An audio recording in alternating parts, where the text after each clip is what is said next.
The starter is staying. The backup is leaving. Penn State's quarterback room changes before the playoffs even begin. He felt like he was put in a no-win situation, and I agree with him. The defense is picking up the pieces after the Big Ten title game, why they've went to school on their losses to the Buckeyes and the Ducks. And the visitors from the Lone Star State better bundle up. They will be welcomed by a whiteout crowd in a below-freezing Beaver Stadium. My first cold game, I was struggling out there, man, so I kind of got used to it. I kind of know what to do. Yeah, it's a factor for sure. History in the making as the college football playoffs land in Happy Valley. This is Nittany Game Week.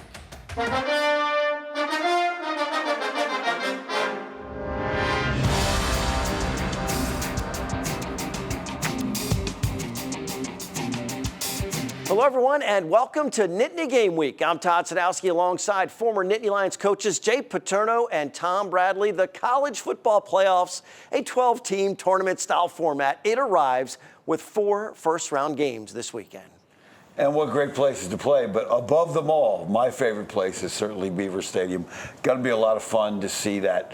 A whiteout with potentially snow flurries, cold temperatures. Well, there's been a guy that used to be at Penn State a long time ago who's been talking about this playoff, and it's kind of interesting that the very first game is going to be in Beaver Stadium. Yeah, amazing. We've been talking about it. We've been waiting for it, and it is here. It is good news, bad news in the quarterback room for Penn State. The defense patches itself up after a porous performance versus the Ducks, and the visitors from the Lone Star State better bundle up in our opening drive.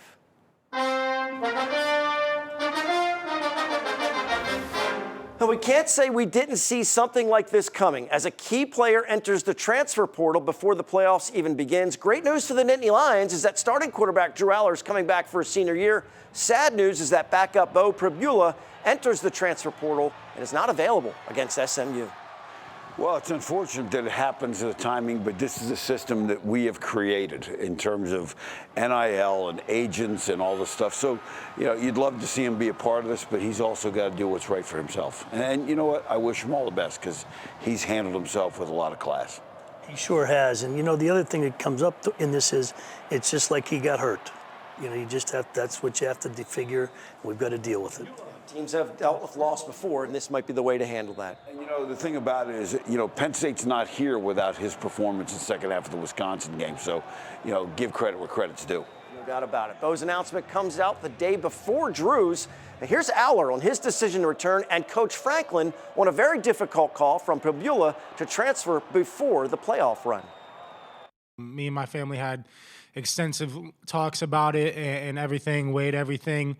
And personally, I came to the conclusion myself that I felt like it's best for my future. When you play the position of quarterback and there's only one spot and those spots are filling up, he felt like he was put in a no-win situation, and I agree with him. Coach Franklin also added, it would be nice if Bo can stay until the end of the season and then transfer, which sounds good in theory, but after you go through all the various scenarios, it's just not realistic. On the other side of the ball, Tom, the defense really had a tough day against Oregon. They've got to regroup. The little extra time helps them. How do you think they bounce back? Well, I think they're going to bounce back because now you have everybody's attention on defense. Hey, guys, we've got to take care of the little things and get them back because we didn't play very well. You know, when you're winning and winning, it just keeps flowing. But then all of a sudden you have a tough game and you go, hey, we better tighten things up here a little bit. This is a group that a lot of people are overlooking, the Mustangs. The Nittany Lions have been able to get a good, detailed look at them. How much does that extra week of preparation help? And when you couple that with the extra motivation to rebound from the Oregon performance? Well, that's interesting because sometimes when you're really rolling, you don't want the extra week. You know, it's going. You want to play. But I think this extra week now, you're going to get everybody's attention, not only on practice, but in meetings too. Hey, we've got to take care of all the little things. We've got to get back to what makes our defense great. You took a detailed look at SMU, too. This is not a team to overlook. No, and this is a very fast-paced, no huddle at times, which is one of the things that Oregon came at Penn State very early and wore them down. Again, they're going to look at the Oregon tape and say, we can do some of the same things Oregon did and try and get after Penn State. And the extra time helps you prepare for that. One of the other things too is, Jay, it's hard to prepare for that fast pace because you got to have two scout teams rolling at all times. It's something you have to practice, and it's hard to duplicate because the tempo, and you're not used to it, and then it hits you. But I think after having played against it, they'll be a little bit better prepared this week. Well, coaches often talk about learning more from losses than wins. The Nittany Lions defense basically took some final exams on the Ohio State and Oregon setbacks to fix some of the issues. Just us altering certain things and them helping us figure out things that we need to work on and change different looks and change some things around. But we definitely learned from those two games and those two teams, and it's hopefully going to make us better. Well, they have their hands full with an SMU team that's been held under 28 points only once all season long. And, of course, one of the best defenders against high-scoring offenses can be Mother Nature. Should be a below-freezing Beaver Stadium that greets the visitors from the Lone Star State. They're going to do a double take when they see the temperature gauge in Happy Valley. Well, as a guy who took a meteorology class at the #1 meteorology school in the country, let's take a look at the kickoff temperatures that they've had. You can see they're all well north of 32 degrees. The average was 66 degrees. Saturday, they're talking about 29 and breezy. So that should be a little bit of a shock, and hopefully, it helps. Back in 1959, Penn State played the Liberty Bowl in Philadelphia, and prior to that game, they got an inch or two of snow. The Sports Information Department engaged in a little gamesmanship to throw a scare in Alabama. As you can see here, they took a couple players, piled up some snow, and made it look like they were practicing after a blizzard. Hopefully, the same result was a Penn State win in that game against Alabama. Hopefully, get the same result Saturday. Well, and hopefully they saw it. Didn't have social media to release it on at that particular time. Tom, not only will it be cold, it's going to be loud with a whiteout crowd. Home field advantage in a college football playoff game. How big of a factor do you think the crowd and the weather could be? Well, I hope it's not breezy. I hope it's windy, okay, and not breezy. But I'll tell you what, the people that get into the game that are coming to this game, that's going to be a big home field advantage for Penn State. Tyler Warren can't wait to see the atmosphere at kickoff. Defensive lineman Zane Durant is from Florida. He's a reliable source to ask about coming up north. Yeah, it's really cool to be in this situation and to give this back to, Happy Valley and State College and have a home playoff game, here is awesome. Most definitely. My first cold game, I was struggling out there, man, so I kind of got used to it. I kind of know what to do, the little secrets and stuff like that to play in it. But, yeah, it's a factor for sure. Well, the cold usually hits a little harder in the second and fourth quarters after players have been standing out in the elements for a longer period of time. We'll see how it affects a Texas team traveling north the week before Christmas. Up next, they travel a long way to get to State College. Our coaches show us the roadmap to victory against the Mustangs. Why no lead is safe against this SMU team when we return.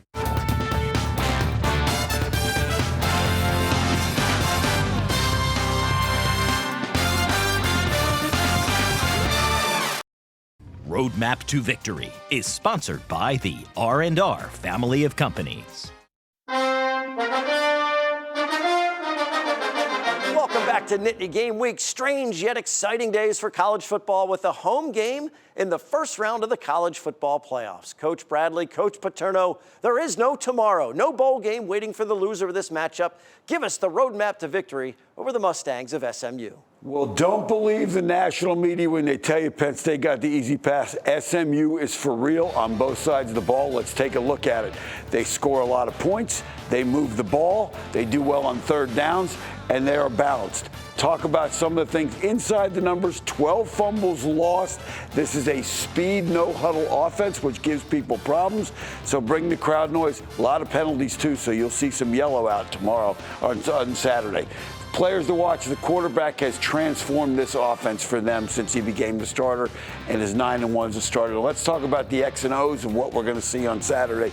It all starts with the quarterback. They're going to either pass formations, Tom, they're going to show pass, quarterback draw, and then they get great blocks on the perimeter. How hard is that for the secondary to recognize that and get off the blocks? Well, one of the things that makes it a little more difficult than normal is that quarterback does a lot of different things, and the fact that he does like to run the ball, they're going to spread you out. There's going to be a lot of open field tackling. in this game. It's going to be the key to victory, how Penn State tackles. We talk about the diversity of the offense. Here you're going to see the exact same formation, the exact same setup. So again, you're looking at this same blocking scheme up front by and large, and now he steps up and throws the ball to the back, who's got a lot of catches. How much pressure does that put on your linebackers and secondary, Tom, when they do that? That's the thing. Your reads are going to have to be so precise, and just the fact that this back is so versatile and what they like to do with him creates a lot of problems for your linebacker if your eyes are not right. Right. Let's talk about the next segment of this offense. You talk about all the different actions.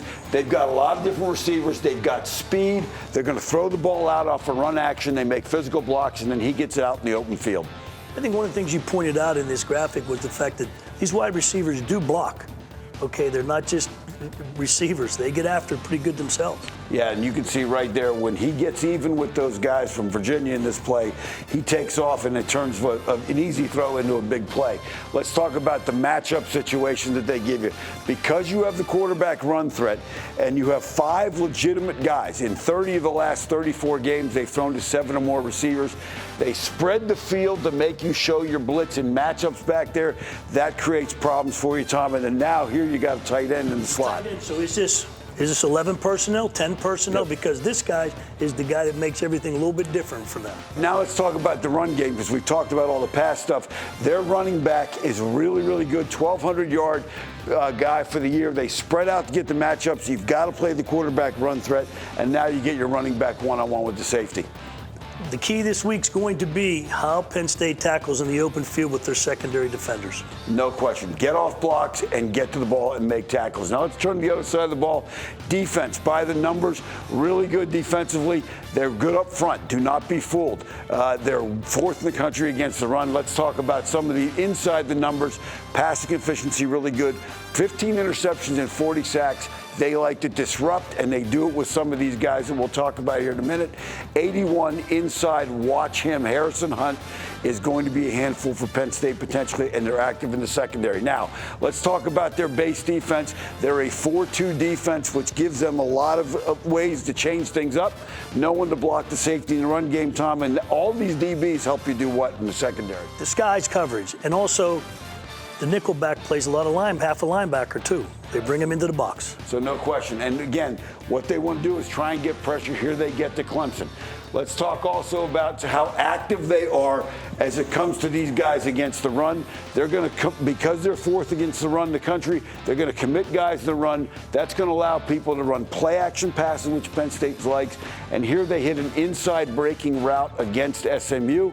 That's where Penn State had success against Oregon as well. So that's going to be important. And then the last thing, Tom, when you get into 3rd downs and 4th downs, because they like to get after you, they're going to give you overload pressures. They're going to create a lot of different looks, and that's going to be problematic for the offensive line picking those things up.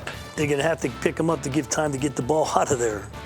Make sure the quarterback can get rid of that thing. No question. And here on this one, you see they bring 4 to a side. That's always a problem in your 6-man protections, and they get home and make the play. For more perspective on Penn State's playoff opponent, we speak with the man who just called SMU's conference championship game against Clemson. Sean McDonough is our Impact interview after the break. These are more than just trucks. Impact Interview is sponsored by the Pocono Mountains, where small-town charm meets big adventures. Book your trip today by visiting PoconoMountains.com. Welcome back to Nittany Game Week. Can't think of a better guest for our Impact interview than Sean McDonough. He's going to give us some fresh perspective on Penn State's opponent in the first round of the college football playoffs. But Sean, premier play-by-play announcer in sports, the Olympics, World Series, NHL, NCAA, March Madness, major championship tennis and golf. He does it all, including now the college football playoffs. Sean, thanks so much for the time. Oh, my pleasure. Great to be with some old friends. I hope you guys are doing well. Happy holidays. Same to you. Yeah, emphasis on the old these days, Sean, right? That's right. Look, let's get into it right away. The 12-team expanded playoff, it has brought a lot of intrigue, a lot of drama to the late season. And interest in the sport. Is that your sense as you've traveled around to some of the schools that maybe wouldn't have been part of the conversation end of the season when it was just 4 teams, now that it's 12? What's your sense of what this playoff has done for the sport? Yeah, I love it. I think it's been great. I was always a proponent of expanding it beyond 2 and then beyond 4.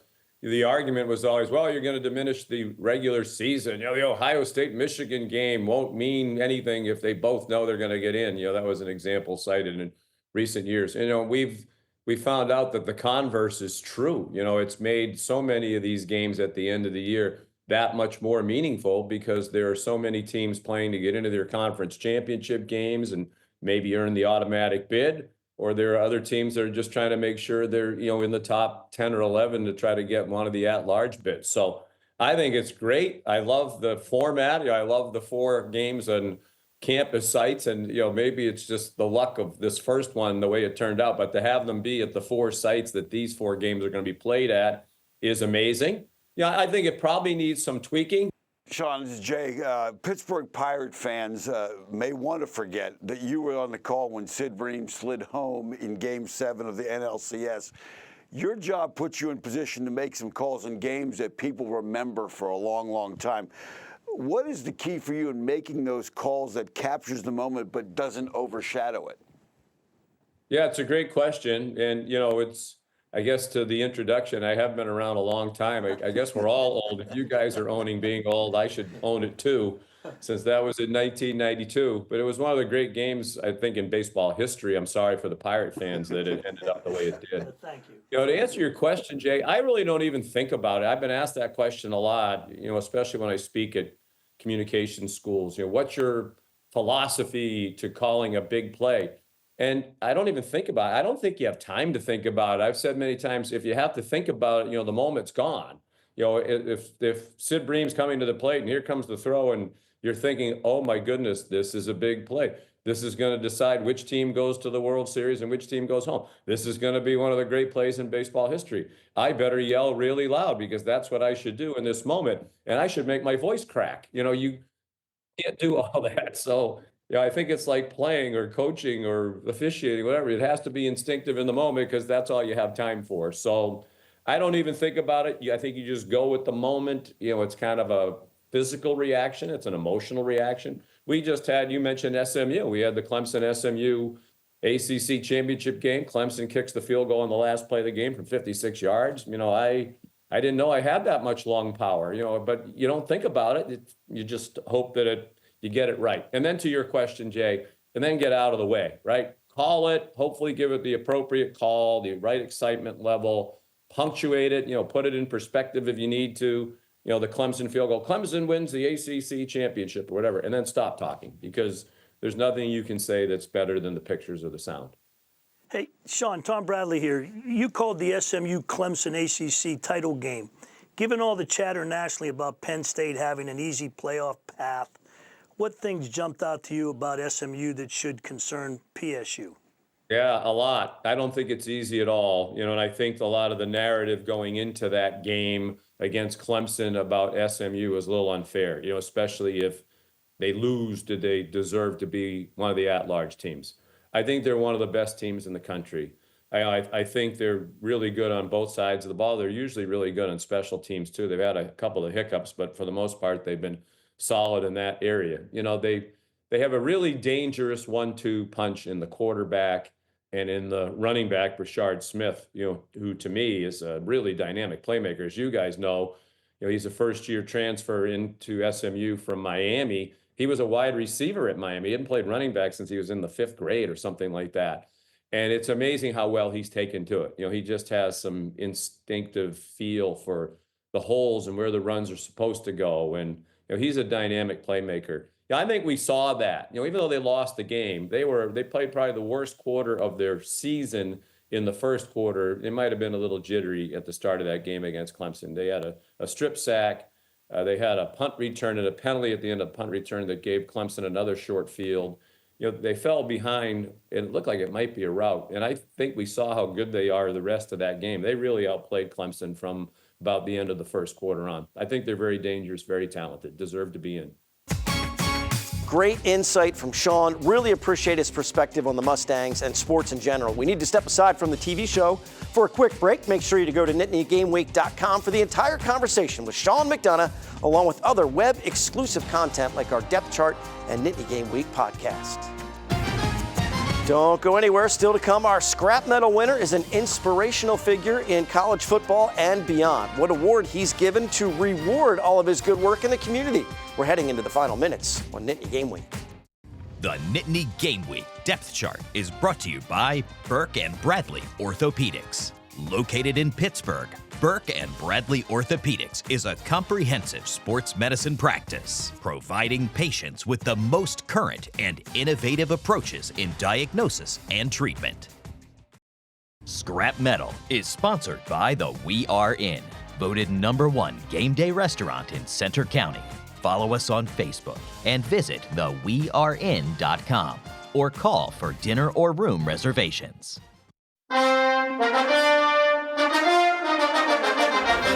Honored him before when he was named a finalist for the Werfel Trophy. You have to follow it up now that he is the winner, Tom.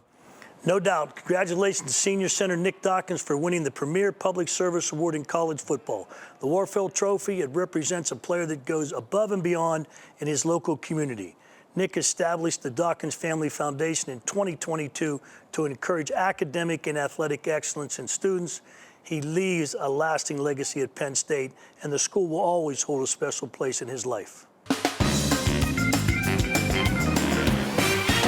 It's trivia time. Last week's question, what team did Penn State play in its first ever December home game in Beaver Stadium, and what year was it? December of 1968, Penn State beat Syracuse. Let's take a look at this week's question. SMU will mark the 8th time Penn State has played a postseason game against the Texas team. What is Penn State's record in the previous 7 postseason games against teams from the Lone Star State? In addition to a television show, we're bringing Nittany Lions together with our depth chart at NittanyGameWeek.com, connecting businesses that support the show with our viewers. Our goal is to build a team that keeps our hometown strong. What a weekend of college football. It's just the first round. We have a lot to share with you. Doesn't all fit into a 30-minute window. Make sure to check out NittanyGameWeek.com for web-exclusive content. We finished with some pride picks and a whiteout hat for Jay Paterno. I like the white hat. It looks great. It's an improvement. And one of the best pride picks is the family that took the Big Ten championship game photo 8 years apart. Really all right, cool. but he's prepared. You better be prepared. It's going to be a below freezing Beaver Stadium. If you can remove your gloves long enough to snap some selfies at the playoff game, go ahead and submit the pic on our website and show us your spirit. For Jay and Tom, I'm Todd. Thanks so much for watching Nittany Game Week. We'll see you next time.